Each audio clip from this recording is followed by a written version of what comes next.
Hola, qué bueno verles un domingo más. Feliz de tenerles y estoy muy emocionado por lo que hoy voy a hablarles. Y si te diste por vencido con el cristianismo por algo que leíste en la Biblia o algo acerca de la Biblia, es posible que renunciaste demasiado pronto.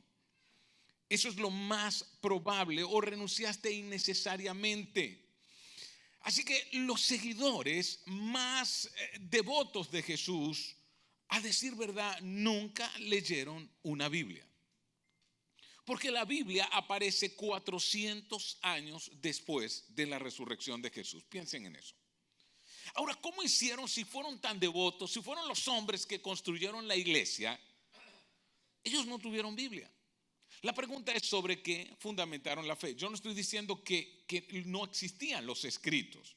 Estaban apenas apareciendo porque Mateo, Marcos, Lucas y Juan, quienes fueron los evangelistas, estaban escribiendo. Santiago, el hermano Jesús, al final, en años 70 aproximadamente, está escribiendo. Juan, en la isla de Patmos, está escribiendo que si Apocalipsis, antes escribió el evangelio de Juan, pero no los habían recopilado.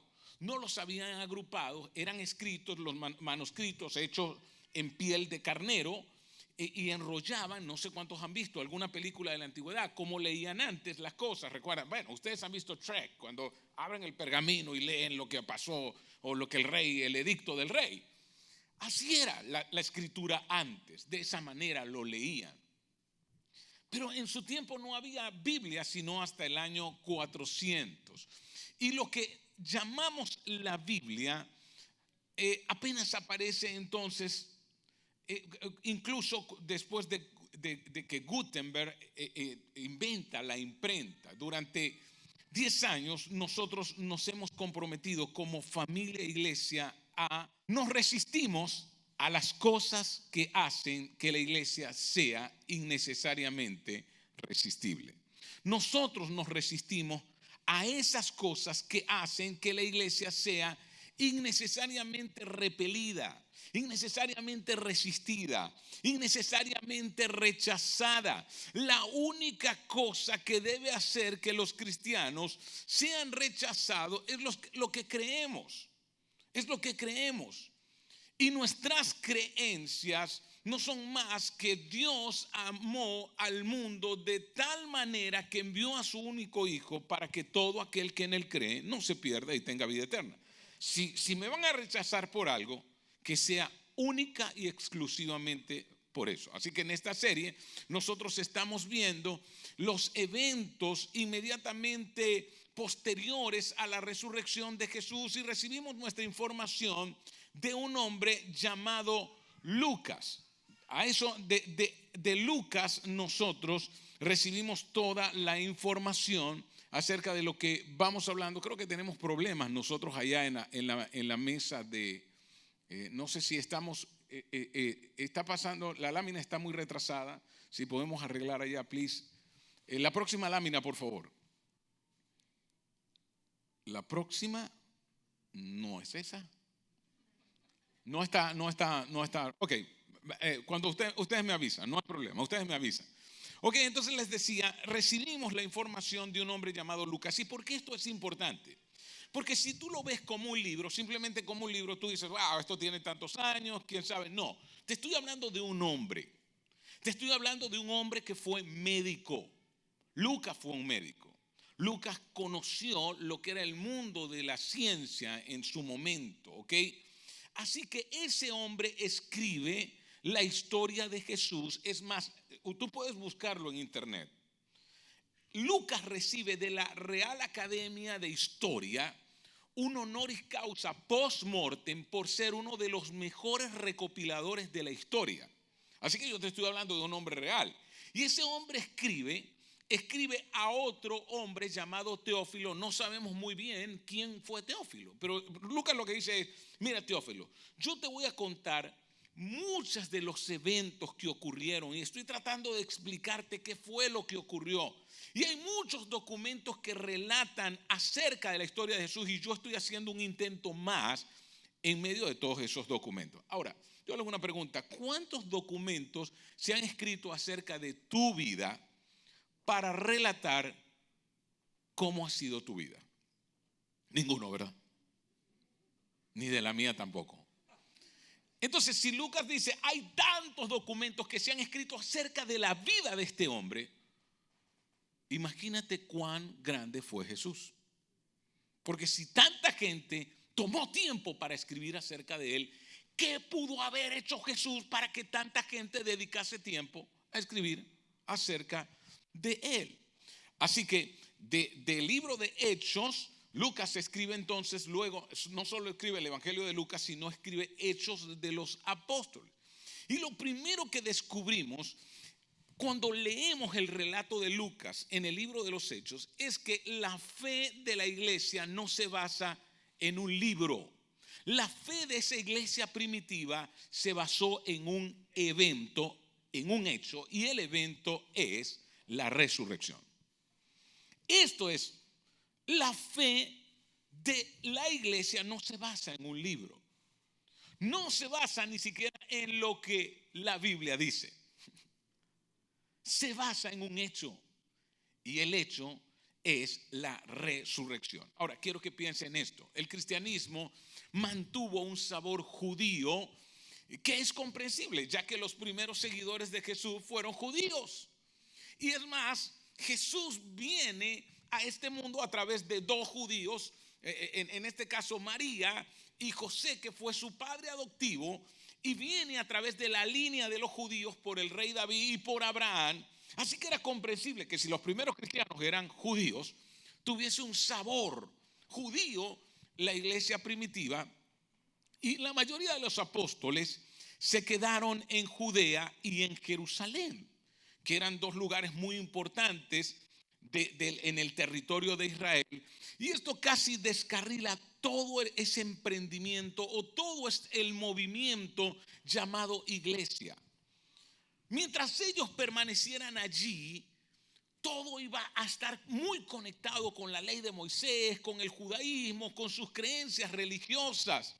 Y el judaísmo estaba tan arraigado que le costó mucho no pensar como judíos y comenzar a pensar como cristianos.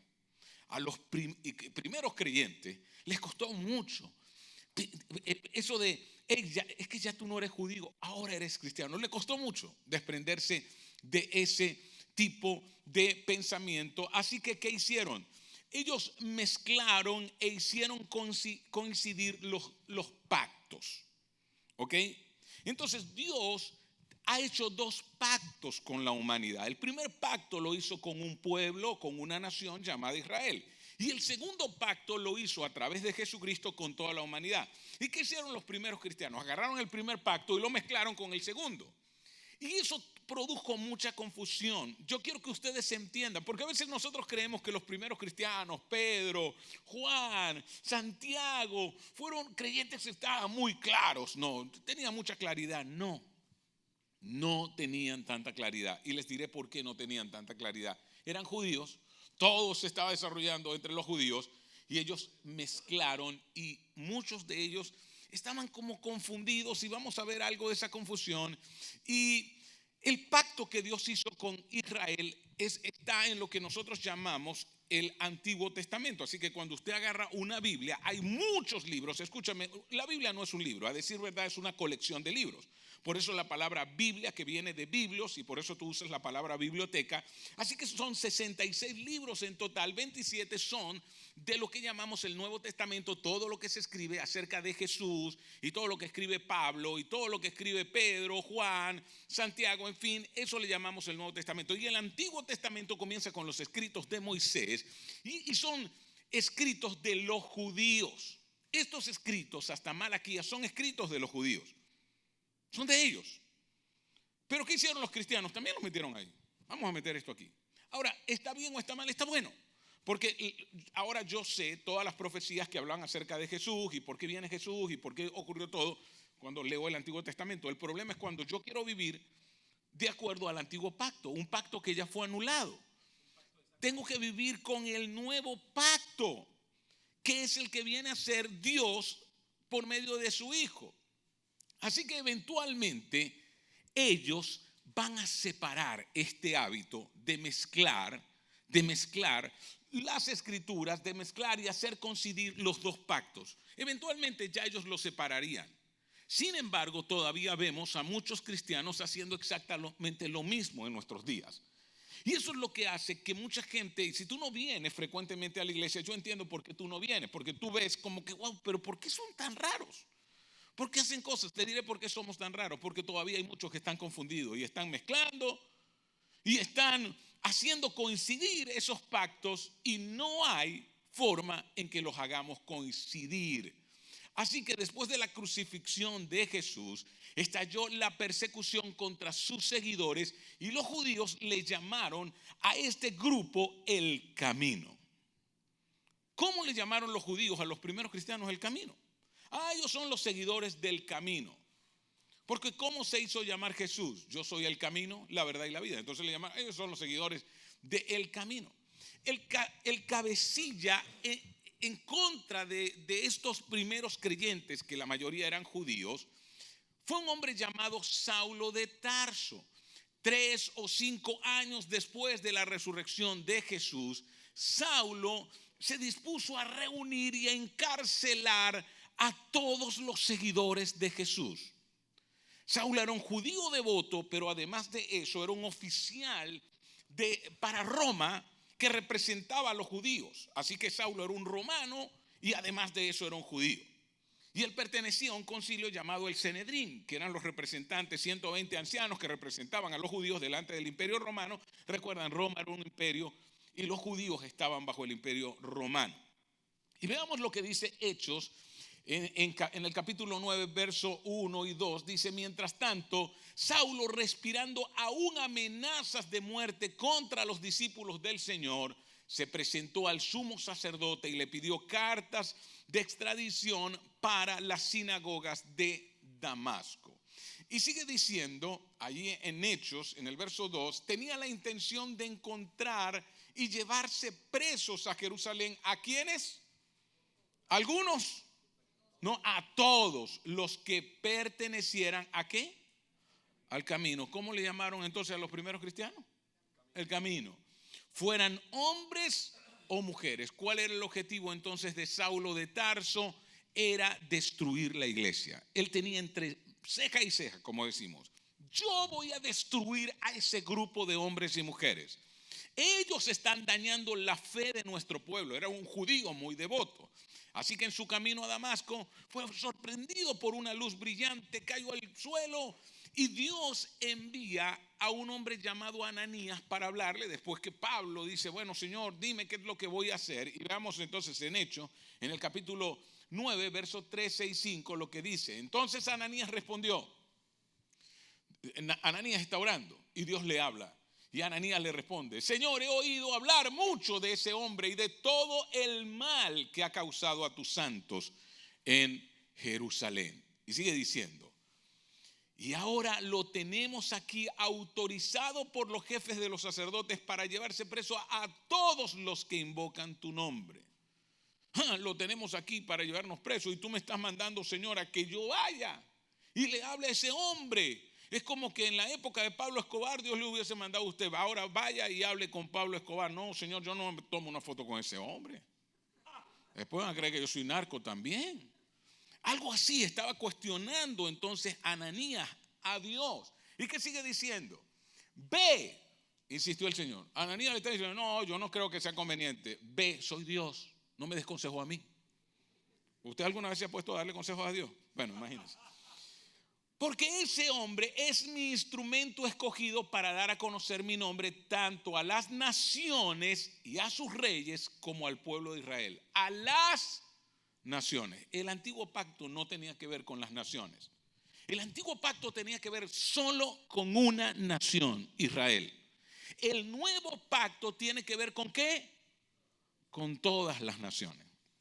Y esa es una diferencia muy importante para que podamos comprender de qué se trata. Entonces Dios recluta a un hombre llamado Saulo.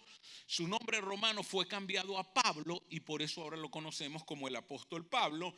Y cuando recuperó la vista, ganó una claridad extraordinaria. Y veamos cuál es la claridad de Pablo. Pablo vio lo que sus contemporáneos perdieron de vista y lo que los primeros seguidores pasaron por alto. Pablo vio lo que Pedro, Juan, Santiago, Jacob, los que estaban allí perdieron de vista. Pero Pablo lo vio claramente y hoy yo quiero que ustedes lo vean también claramente.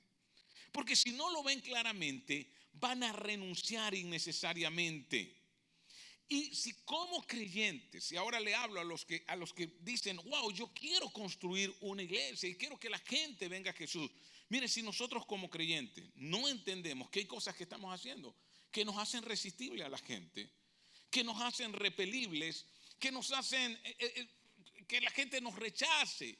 Si me van a rechazar, que sea por creer que Dios envió a su Hijo al mundo para dar su vida por amor a nosotros y para traerlos a Él. Que me rechacen por eso, pero no por cosas innecesarias. No por algo que sea innecesario.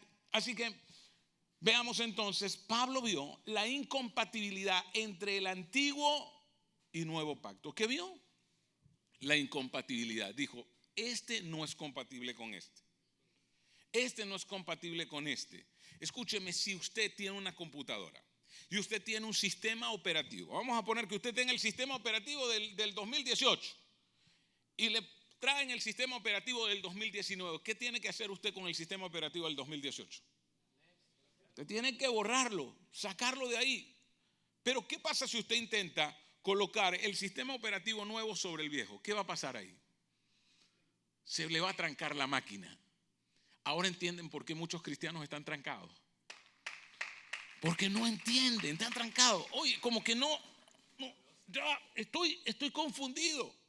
No solo en lo que se refiere a la salvación, sino en todo. Instantáneamente, Pablo pasó de ser un hombre violento, un perseguidor de los cristianos, a un hombre que nunca más, nunca Pablo aprovecharía más la violencia. Jamás ves a Pablo siendo violento. Y elevó el amor desinteresado. Él comenzó a elevar el amor desinteresado. Y escucha, él pasó desde purgar a la nación de los cristianos hasta alcanzar a todas las naciones para Jesucristo. ¿Cómo un hombre puede cambiar tanto? Es la pregunta. ¿Cómo pudo cambiar tanto? Entiendan entonces lo que hizo Pablo. Inmediatamente abandonó el pacto temporal y condicional de Dios con Israel para abrazar el pacto permanente e incondicional de Dios con toda la raza humana. Él dijo, hay que abandonar el pacto que hizo Dios con Israel.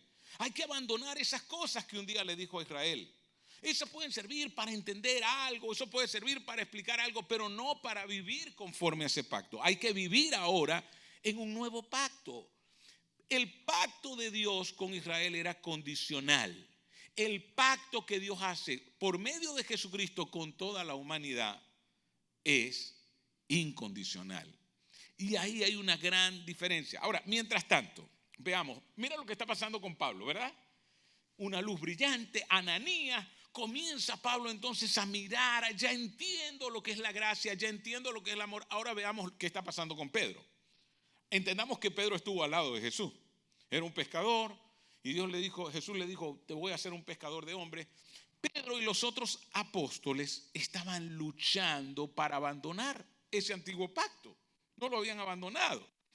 Y 5 años después de la conversión de Pablo, o 10 años después de la resurrección aproximadamente, Dios organizó una intervención divina, ¿no?, a favor del apóstol Pedro. Dios dice, wow, Pedro, ¿cómo te ha costado abandonar ese pacto, ese sistema operativo que ya no funciona? Chico, actualízate. Y no trates de usar los dos sistemas operativos porque te vas a enredar. Estás enredado, Pedro. Y ahora veamos, Pedro está en un lugar llamado Jope. Y resulta que en Cesarea está un hombre llamado Cornelio.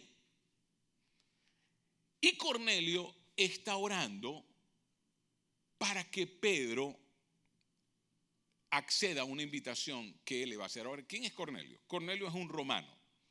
Un romano. ¿Cómo le llamaban los judíos a los hombres que no eran judíos? Les llamaban gentiles. Así le llamaban. Así que nosotros para un judío somos un gentil. Y gentil no quiere decir amable para un judío, para que lo sepan. Gentil quiere decir como gentuza. Eso es un gentil. ¿Ok? Un bichito, sí, algo así. Un gentil. Así veían los judíos a los no judíos. Ahora, este gentil está pidiéndole a Dios: Señor, yo voy a mandar a buscar a Pedro, pero que Pedro acceda a venir. Y Pedro, mientras tanto, está en Jope y dice que él estaba esperando el almuerzo, que le sirvieran el almuerzo. No sé cuántos de ustedes han tenido hambre y han esperado y ya está listo. No, todavía no, faltan las arepas. Ok, así está Pedro esperando. Y dice que tuvo un adormecimiento y comenzó a ver que bajaban animales en un pergamino, no, bajaban animales como en un manto, por un manto, bajaban muchos animales. Y Dios le dice a Pedro: Pedro, como tienes hambre, mata esos animales y prepárate una parrillita. Y Pedro dice: no. Veamos Hechos 10, del verso 14 y 15. De ninguna manera, Señor, le dice Pedro. Jamás he comido nada impuro o inmundo. ¿Qué animales vio Pedro que bajaba? Bajaba un cochinito. Si usted ve que baja el cochinito y dice: a comer cochinito. Pero Pedro dice: yo soy judío. Los judíos no comemos cochino, no. Bajaron otros animales y Pedro dice: yo jamás he comido nada impuro. Y vea lo que sigue diciendo: lo que Dios, le respondió el Señor, ha purificado, tú no lo llames impuro. Espera, dice Pedro, toda mi vida he dicho que estos animales no están permitidos. Dios, ¿será que tú cambiaste de opinión? Y la respuesta es no, Dios no cambió de opinión. Les diré que sí cambió Dios. Veamos, Dios cambió los pactos. ¿Ven la diferencia? Dios cambió los pactos. Pedro cambió los pactos, no cambió de opinión. Si sigues allá, son impuros allá. Pero si te vienes para este lado, aquí no. Aquí sencillamente es incondicional. Aquí no tiene nada que ver con lo que tú haces, tiene que ver con lo que yo hice a favor de ti. Y eso es una gran noticia. Es diferente. Y después de la visión que tuvo Pedro, tocaron la puerta. Y entonces vinieron los hombres que venían de parte de Cornelio, de Cesarea, ¿lo recuerdan? Y fue invitado a la casa de Cornelio y Dios le dice: mira, van a venir unos hombres, te van a invitar. Y por eso Pedro accede. Y Pedro se va a la casa de Cornelio y se lleva a 6 amigos con él. Y mientras tanto, Cornelio invitó a sus amigos y a toda su familia porque iban a conocer al apóstol Pedro. Qué gran bendición, vamos a tener a Pedro, el hombre que caminó con Jesús, porque Cornelio había oído hablar de la historia de Jesús. Y veamos qué dice en Hechos 10:27. Pedro entró en la casa conversando con él, con Cornelio, y encontró a muchos reunidos. Para Pedro este encuentro resultó muy desagradable. Y les explico por qué. Él es un judío. Los judíos no hacen vida con los gentiles. No se sientan a comer jamás con un gentil. Porque para ellos eso es algo que no está bien. Así que todavía estaba aferrado al antiguo pacto. Él todavía, aunque él tiene una relación con Jesús, él todavía sigue siendo judío de religión. ¿Qué le parece? Pedro no se llamaba a sí mismo cristiano. Pedro seguía siendo judío. Aunque había conocido al Señor, aunque había visto a Jesús morir, resucitar, ascender a los cielos, no entendía totalmente. El sabor del judaísmo todavía estaba impregnado en su vida. Y veamos lo que dice el verso 28. Ustedes saben muy bien que nuestra ley, dice Pedro, prohíbe que un judío se junte con un extranjero y lo visite. En otras palabras, Pedro está diciendo: yo no debería estar aquí. Esta no fue mi idea. Si no me hubiese aparecido ese sueño, yo ni vengo. El antiguo pacto, la ley judía, era exclusivo y era excluyente. Diga conmigo, exclusivo y excluyente. Exclusivo y excluyente. ¿Qué le parece? Pero el nuevo pacto es incluyente. Se basa en el amor, se basa en el perdón, se basa en la misericordia. Y para que lo entendamos, porque necesitamos comprender. Y escúcheme, cuando yo preparaba esto, yo decía, pero ¿será que lo podré explicar? ¿Será que lo podremos juntos entender? ¿Será interesante? Porque a mí me gusta hablar cosas interesantes aquí. Así que quiero que usted se despierte y usted abra los ojos muy bien, porque lo que yo le voy a dar a usted es contenido práctico para su vida. Dios o te trata con justicia o te trata con misericordia, pero jamás será injusto contigo. Jamás Dios tratará a alguien con injusticia. Hay momentos donde no te trata con justicia. Son los momentos cuando te trata con misericordia, pero nunca te tratará con injusticia. Y el nuevo pacto es un pacto de amor, es un pacto de inclusión, es un pacto donde todos están invitados y todos pueden venir. ¿Qué sigue diciendo el verso 28? Pero Dios, dice Pedro, ¿qué dice? Me ha hecho ver 10 años después. Lo que Pablo vio apenas se convirtió, Pablo lo vio clarito. Oye, ya lo entiendo, esto es para todas las naciones, porque Dios le dice, yo te voy a hacer a ti un hombre que va a ir a las naciones y a los reyes del mundo. Pablo, tú eres el hombre de las naciones. Pedro, 10 años y ahora es que lo está viendo. Ay, ya entiendo, ahora es que entiendo, esto no es nada más de los judíos. ¿Ven cómo el sabor del judaísmo lo había impregnado? No había entendido de lo que se trataba. Que a nadie debo llamar impuro o inmundo. Como judío me equivoqué, porque ya todos están incluidos. A nadie debo llamar impuro o inmundo. A nadie. A nadie. Ahora, ¿eso será solo con Pedro o contigo y conmigo? ¿Alguna vez pensaste en eso? Que no deberías pensar de nadie como impuro o inmundo. Porque en el pacto, en el nuevo pacto, Dios los incluyó a todos y su amor los alcanzó. Y debemos crecer en esa confianza. Debemos crecer en esa confianza. Y sigue diciendo, hasta ayer los consideraba impuros o inmundos, 10 años. Y todavía estaban en el judaísmo, 10 años. Hasta ayer, y cambió. A todos ustedes, dice Pedro. Ahora, la pregunta es, ¿y por qué Pedro los consideraba impuros o inmundos si Jesús había muerto, resucitado, todo había ocurrido? Porque él se estaba basando, le voy a decir en qué, en lo que usted y yo nos basamos.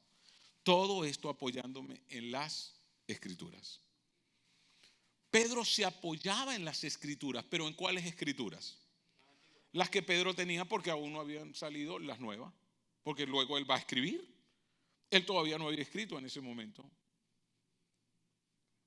Las cartas de Pedro no estaban escritas. Entonces, ¿en cuáles escrituras se apoyaban? En las de Moisés. ¿Y qué dicen las de Moisés? Que si usted no viene de la sangre de Abraham, de la sangre de David, de la sangre de eso, usted es inmundo.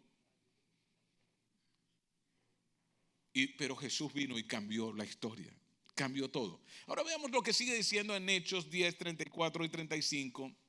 Dice, ahora comprendo que en realidad para Dios no hay favoritismos, sino que en toda nación Él ve con agrado a los que le temen y actúan con justicia. Puede parecer intuitivo para nosotros, en otras palabras, lógico, Dios es un Dios de amor, Dios es un Dios de misericordia, Dios es un Dios de bondad, pero era contrario a la enseñanza y el tono en el cual el antiguo pacto lo hablaba, y Pedro se había criado en ese antiguo pacto. Y él revisa entonces los eventos de Jesús, y él revisa lo que había pasado con Jesús, y ahora Pedro dice, wow, ahora yo puedo entenderlo. Y veamos lo que sigue diciendo.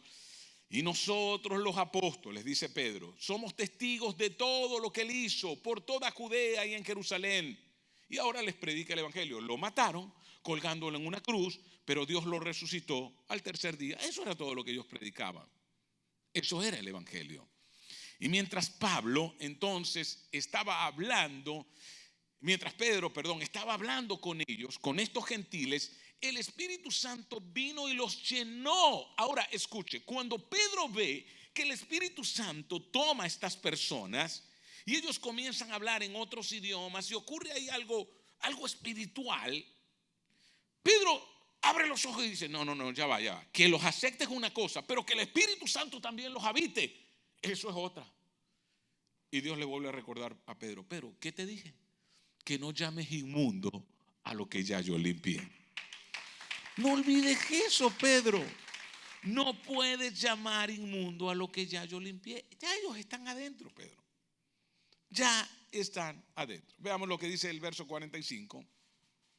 Después que Pedro sale de ahí, dice, los defensores de la circuncisión que habían llegado con Pedro. ¿Cuántos hombres fueron con Pedro? ¿Lo recuerdan? 6. ¿Qué pasó con estos hombres que presenciaron eso? Se quedaron asombrados de que el don del Espíritu Santo se hubiera derramado también sobre los gentiles. Mientras Pedro habla, esto ocurre y ellos quedan asombrados. Y sigue diciendo, veamos entonces, la noticia, capítulo 11, verso 1. La noticia de que los gentiles habían recibido la palabra de Dios pronto llegó a los apóstoles y a los demás creyentes de Judea. Entonces, piensen en mí. Una de las cosas que yo anhelo es que la gente comprenda lo que yo comprendo, pueda disfrutar de la gracia de Dios, de una vida espiritual sin esas restricciones innecesarias que tenía la ley. Vivir de esa manera. Yo recuerdo, y escúcheme, es algo que para nosotros ha sido significativo, no es una apología hacia lo que voy a hablar, pero quiero contarles, recuerdo que yo fui pastor desde los 16 años. Y crecí en una organización donde también mezclaban todo, el antiguo con el nuevo. Entonces uno todo el tiempo estaba, pero ¿qué dirá la Biblia de eso? Y agarraba, ¿qué dirá la Biblia? Imagínense, la peor pregunta que usted se puede hacer en la vida es, ¿qué dirá la Biblia de eso? Esa es la peor pregunta que tú te puedes hacer. Te voy a decir por qué. Porque si revisas el Antiguo Testamento, lo que dice no se aplica a ti. Entonces, ¿qué dirá la Biblia sobre los tatuajes? Agarran el Viejo Testamento, no te marcarás la piel. ¿Para quién es eso? ¿Para ti, para mí o para los judíos? Entonces, ¿por qué lo agarras tú para ti? Porque si vas a agarrar esa, entonces agárralo todo. Y ahorita te voy a mostrar unos versículos que están ahí, que cuando tú los leas, tú te vas a quedar así. ¿Eso también lo dice? Sí. Pero yo no voy a hacer eso. Porque si quieres obligar a otros a hacer lo otro. Y así vivía yo, mezclando y vivía confundido hasta que entendí, no hay vínculo entre el antiguo pacto y el nuevo pacto. No hay. Vuelvo a repetir, la peor pregunta que te puedes hacer, ¿qué dirá la Biblia de eso? ¿Cuál? ¿El antiguo o el nuevo? Esa es la pregunta más bien que te deberías hacer. Esa no es la pregunta. La pregunta correcta es esta. ¿Cómo actuaría Jesús en esta situación? ¿Qué haría Jesús? Es diferente. Seguimos una vida. Y veamos qué dice. Bueno, les decía, ellos supieron que el evangelio había sido difundido. ¿Cómo me siento yo cuando lo que yo enseño llega a muchas partes? A mí recuerdo una vez que alguien me escribió de Inglaterra, wow, vemos sus videos aquí, nos reunimos en familia, 20 personas nos estamos reuniendo todos los domingos y colocamos sus videos. ¿Cómo creen que yo me sentí? Feliz, honrado, wow, me escribió una gente en Canadá. Sí, nos metemos por YouTube y vemos sus videos. Me sentí feliz. La pregunta, ¿y cómo se sentían esto? Dice, así que cuando Pedro regresó a Jerusalén, los creyentes judíos, ¿qué hicieron? ¿Estaban felices? ¿Qué hicieron? Lo criticaron. ¿Y por qué lo estaban criticando? Porque para ellos los gentiles no podían ser sino inmundos. Inmundos. Y criticaron a Pedro. ¿Cómo a ti se te ocurre, Pedro, irle a hablar del evangelio a esos gentiles? Qué cosa más loca, ¿no? Cuando ya Pablo lo había visto clarito, era para las naciones, no para una nación. Era incluyente, no era excluyente. Miren lo que estaba ocurriendo. Les estoy hablando de la iglesia primitiva, porque muchos cristianos oran y dicen: oh, nos encantaría que volvieran los tiempos de la iglesia primitiva. A mí no, porque ellos eran confundidos. Pablo nos vino a aclarar más bien el asunto. Pablo nos aclara mucho del asunto. Veamos lo que dice el verso 3. Entraste en una casa de gentiles y hasta comiste con ellos. Pedro, si te dieron cochino, ¿qué hiciste, Pedro? ¿Cómo te vas a comer esos chicharroncitos con carnita? Estás loco. La morcillita. Pedro dijo: oye, yo no sé, pero a mí me gustó. No dijo eso. Entonces, luego que pasa este evento, la persecución contra los cristianos arrecia. Y estos judíos que vivían tanto en Jerusalén, en Jope, en los distintos lugares donde habitaban los judíos cristianos, se dispersaron y se fueron a Grecia, a otros lugares de allí, del Oriente Medio. Y 300 se fueron al norte de Jerusalén y los griegos comenzaron a venir a la fe. Ahora vamos al verso 21 del capítulo 11. Dice: y un gran número de estos gentiles, mire ahora qué está pasando, creyó y se convirtió al Señor. Tantos gentiles griegos se convirtieron a Jesús que Antioquía se llenó de cristianos. Y los líderes de la iglesia tuvieron que enviar a Jerusalén para pedir ayuda y refuerzo para que ayudaran a estos nuevos cristianos. Y la iglesia envió a Bernabé. Y el nombre Bernabé es muy importante porque es uno de los compañeros del apóstol Pablo. Y muchos paganos se convirtieron, y por lo que necesitaban ayuda adicional. Veamos lo que dice ahora el verso 25. Después Bernabé siguió hasta Tarso a buscar. ¿A quién fue a buscar? A Saulo. Y cuando lo encontró, lo llevó ¿a dónde? Antioquía. Y veamos lo que dice el verso 26. Durante todo un año se reunieron los dos con la iglesia y enseñaron a mucha gente. ¿Qué fue lo que Pablo les enseñó? Lo que ya le había visto. Esto es incluyente, esto no tiene nada que ver con el antiguo pacto, este es un nuevo pacto. Eso es lo que les enseña. Y el verso 26 en la segunda parte dice: fue en Antioquía donde a los discípulos se les llamó cristianos por primera vez. Y es muy importante que usted memoricen esto, porque a partir de ahí yo voy a comenzar la próxima semana, ¿ok? Pero retomaremos esa historia ahí la próxima semana. Sin embargo, si vamos y seguimos adelante, veamos entonces, la pregunta que nos hacemos es: ¿qué tiene que ver esto con cualquiera de nosotros? ¿Qué tiene que ver lo que ocurrió con Pedro, con Pablo, con la confusión, con el sabor judío, con que él lo había visto primero, lo había visto claro? Una razón que hace que los cristianos sean innecesariamente resistidos o rechazados es nuestra propensión a mezclar y combinar los pactos. Combinamos los valores e imperativos del antiguo pacto con los valores e imperativos del nuevo pacto.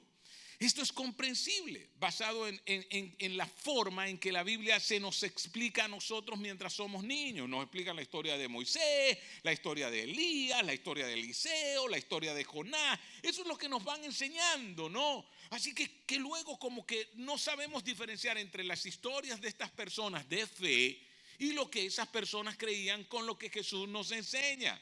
Así que entendamos que hay un pacto con una nación que es el antiguo pacto, pero hay un pacto con personas de todas las naciones. Nosotros pertenecemos al nuevo pacto, no al antiguo.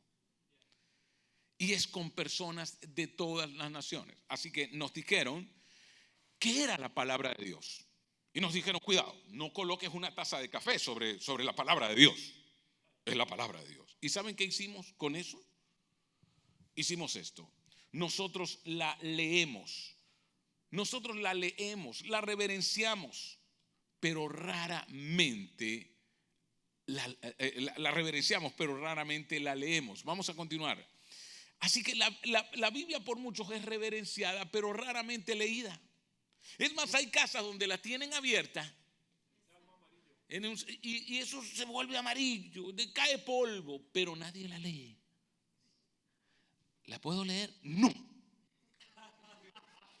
Reverénciela, pero no la lea. Y por eso estamos tan confundidos. ¿Entienden ahora? Nuestra tendencia a causa de libros devocionales que vamos leyendo, letras de canciones incluso que cantamos, es afeitar los bordes del antiguo pacto y meterlo en el nuevo pacto y mezclar eso y darle a la licuadora. Y tenemos una mezcolanza. Toda la palabra de Dios, decimos, es para todo momento. Y la iglesia primitiva finalmente entendió lo que hoy debemos entender. ¿Qué entendió la iglesia primitiva? Los valores e imperativos del nuevo pacto contrastan con los valores e imperativos del antiguo pacto. El antiguo pacto, desde Éxodo hasta Malaquía, es un pacto de Dios con Israel. Era un pacto condicional. Yo haré si tú haces. Si tú te comportas de esta manera, yo voy a hacer esto. Si no te comportas de esta manera, entonces yo no haré. Es una demostración de que el ser humano no puede salvarse a sí mismo. El antiguo pacto lo único que demostró fue eso. Tú no te puedes salvar a ti mismo. Siempre vas a fallar. Nadie pudo cumplir el antiguo pacto. ¿Sabían eso? Nadie pudo cumplirlo. Todos lo fracasaron. ¿Y el nuevo pacto entonces en qué se basa? En el amor y el perdón. Así que les tengo una buena noticia. Esta es la buena noticia. No es nuestro pacto el antiguo pacto. Lo nuestro es mejor que es el nuevo pacto. El mejor pacto es el nuevo. Y el nuestro es mejor. Mezclar y combinar disminuye entonces la influencia de la iglesia. Por ejemplo, ¿recuerdan la pregunta que nos hacemos? ¿Qué dice la Biblia sobre eso? ¿Qué dirá la Biblia sobre eso? Y agarra a alguien y dice, te voy a decir lo que dice. ¿Sí? ¿Qué dice la Biblia sobre la música? Y comienzo entonces, ¿qué dice la Biblia? Comenzamos a mezclar y a combinar. El antiguo pacto dice, deberías apedrearla. Eso dice el antiguo pacto. El nuevo pacto dice, perdónala. Mientras el antiguo pacto dice, ora por la muerte de tus enemigos. El nuevo pacto dice, ora por tus enemigos. El antiguo pacto dice, ojo por ojo y diente por diente. El nuevo pacto dice, ama y bendice a los que te maldicen. Y Dios actúa con justicia o misericordia, pero jamás con injusticia. Así que pensemos en esto. El pecado quebranta nuestros corazones, porque el pecado quebranta a las personas. Y vamos a hablar más de esto el próximo domingo. ¿Qué del pecado? ¿Cómo sé lo que es pecado? Cada vez que atrapas a un cristiano juzgando a alguien que no es creyente, por su comportamiento, por algo que hace, te encuentras que esa persona está actuando como alguien del viejo pacto, como si fuera un profeta del viejo pacto. Escúchenme, nosotros no tenemos derecho a criticar a nadie. No importa la conducta que esa persona tenga. Si es borracho, si es brujo, si es mujeriego o si es adúltero, nosotros no tenemos derecho a juzgarlo. Nosotros sencillamente debemos actuar como Jesús actuó, orando por él, pero no juzgándole. Mire lo que dice Pablo, 1 Corintios, mire lo que dice, 5:12. ¿Acaso me toca a mí juzgar a los de afuera? ¿No son ustedes los que deben juzgar a los de adentro? Pablo está diciendo, no juzguen a los de afuera, no juzgue a aquel que no tiene una vida de iglesia, que no estamos llamados a juzgar. Y escúchame, si tú no tienes una vida de iglesia, yo comprendo por qué a veces la iglesia rechaza la iglesia, sí, porque muchas veces vivimos en juzgar, y eso no nos toca. Debemos amar a los que no son parte de la iglesia. Bajo el antiguo pacto, los judíos no tenían obligación de amar a los que no eran parte de ellos. Así que, ¿qué hacemos? Levantamos los 10 mandamientos en todas partes. ¿Saben qué? Esto estaba frente al Capitolio. Y este año, el año pasado, el 30 de junio lo mandaron a quitar. Un juez dijo: quiten los 10 mandamientos que están frente al Capitolio. Y los cristianos de esta nación se levantaron y dijeron: ¿cómo van a quitar los 10 mandamientos que están frente al Capitolio? Ahora, ¿quiénes mandaron a colocar los 10 mandamientos frente al Capitolio? No fueron los judíos. ¿Saben quiénes fueron? ¿Quiénes que ustedes creen que los pusieron ahí? Los cristianos, pero no los judíos. Los judíos, usted nunca va a ver un judío levantando esfinge de los 10 mandamientos. Ellos no hacen eso. Pero ¿quiénes sí lo hacen? Los cristianos. Y saben que cada vez que hacen eso están mezclando y uniendo un antiguo pacto con un nuevo pacto. Así que, ¿por qué hacen eso?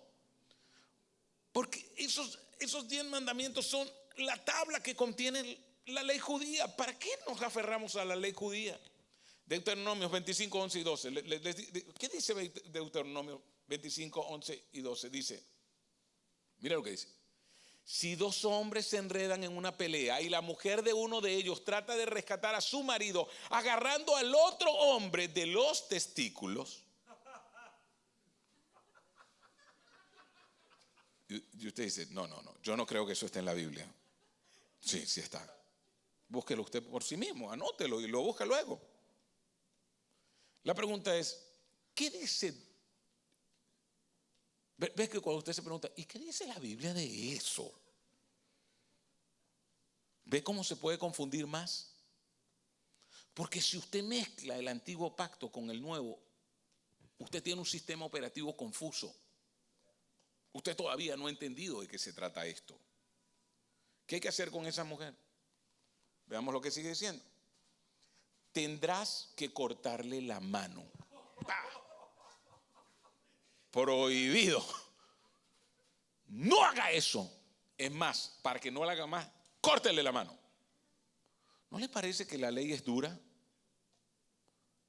Y ahora, mire lo que sigue diciendo. No le muestres compasión. Así esa mujer pida perdón, así esa mujer diga me equivoqué, así esa mujer diga yo era defendiendo, es que lo iba a matar. No le muestres compasión, córtele la mano. Ese es el antiguo pacto. ¿Ven qué locura es cuando usted dice, ¿qué dirá la Biblia sobre eso? Se confunde más. Ojo, eso no quiere decir que yo no leo. Yo leo todo. Yo leo Génesis, Éxodo, Levítico, Número, pero lo leo a la luz de quien soy ahora. Para entender, wow, qué maravilloso, el pacto que yo tengo es mejor, es inclusivo. Buenas noticias, nuestro pacto es mejor. ¿Por qué? Porque nuestro pacto es prácticamente irresistible. Es atrayente, es inclusivo. Es decir, ven, todos tienen cabida acá. Nuestro mundo no lo reconocerá hasta que lo hagamos, hasta que nosotros como Pedro y Pablo dejemos de lado eso que es viejo y abracemos plenamente lo nuevo, lo que Jesús introduce en este mundo. Yo espero que esto, lo que les he hablado hoy, sea tan perturbador para ustedes que esto les dé ganas de venir el próximo domingo.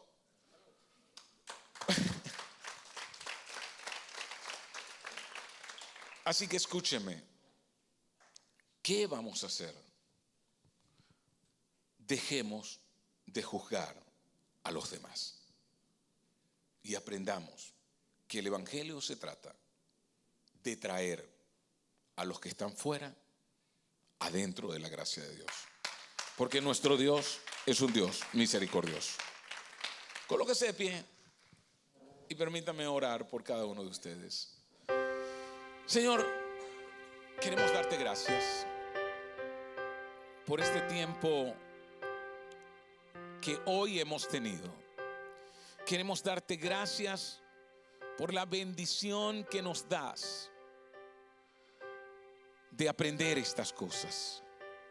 Guíanos, Señor. Y así como los ojos de Pablo un día se abrieron Y Pablo aprendió a no mezclar, que nosotros dejemos de mezclar y que abracemos lo nuevo, porque lo nuevo es mucho mejor. Guíanos en todas las cosas a dejar de juzgar y a ser misericordiosos y a ser amorosos. Te lo pedimos en el nombre de Jesús. Amén. Gracias por venir. Los espero la próxima semana. Adiós.